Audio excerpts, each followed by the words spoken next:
সুপ্রিয় দর্শকবৃন্দু, আসসালামু আলাইকুম রহমতুল্লাহি ওয়া বারাকাতুহু। ভারতের পশ্চিমবঙ্গে একটি ঘটনা ঘটেছে। সেটি হচ্ছে মুসলিম ছেলেকে বিয়ে করায় জীবিত মেয়ের শ্রাদ্ধ করলেন মা। এই শিরোনামে দৈনিক জনকণ্ঠে একটি খবর প্রকাশিত হয়েছে। খবরটির বিস্তারিত বলা হয়েছে, ভারতের পশ্চিমবঙ্গের নদিয়া জেলার হাঁসখালি এলাকায় ঘটল এক চমকে দেওয়ার ঘটনা। মুসলিম যুবককে বিয়ে করায় প্রাপ্তবয়স্ক এক কলেজ ছাত্রীকে জীবিত অবস্থাতেই মৃত ঘোষণা করে তার শ্রাদ্ধ করলেন পরিবারের সদস্যরা। মেয়ের এই সিদ্ধান্তে মেনে নিতে না পেরে সামাজিক প্রথা মেনে শ্রাদ্ধ শান্তির আয়োজন করা হয়, ডাকা হয় পুরোহিত, দেওয়া হয় পুজো, এমনকি ছবিতে মালাও দেওয়া হয়। জানা গেছে, গাজনা উত্তরপাড়া গ্রামের ওই কলেজ ছাত্রী গত মঙ্গলবার 17 জুন গভীর রাতে বাড়ি থেকে পালিয়ে যান। পরিবারের দাবি, মেয়েটি মুসলিম ধর্মাবলম্বী এক যুবককে বিয়ে করেছেন, যিনি আবার বিবাহিত। পরিবারের লোকজন এমন সম্পর্ক কিছুতেই মেনে নিতে পারেননি।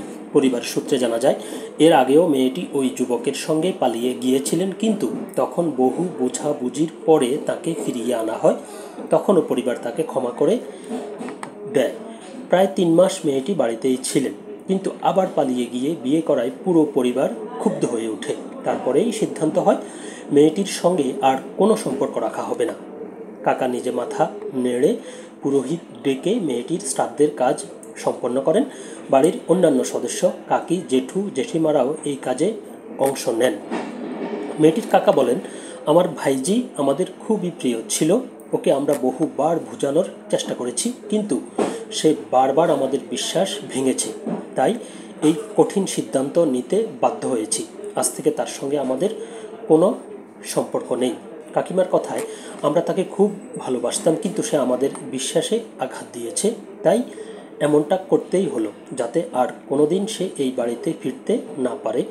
মেয়েটির বাবা বর্তমানে ইসরায়েলে কর্মরত এবং সেখানে অসুস্থ অবস্থায় হাসপাতালে ভর্তি। পরিবারের লোকেরা জানান, এমন সিদ্ধান্তের কথা তাকে জানানো হয়নি, কারণ তিনি যুদ্ধের পরিস্থিতিতে রয়েছেন এবং শারীরিকভাবে অসুস্থ।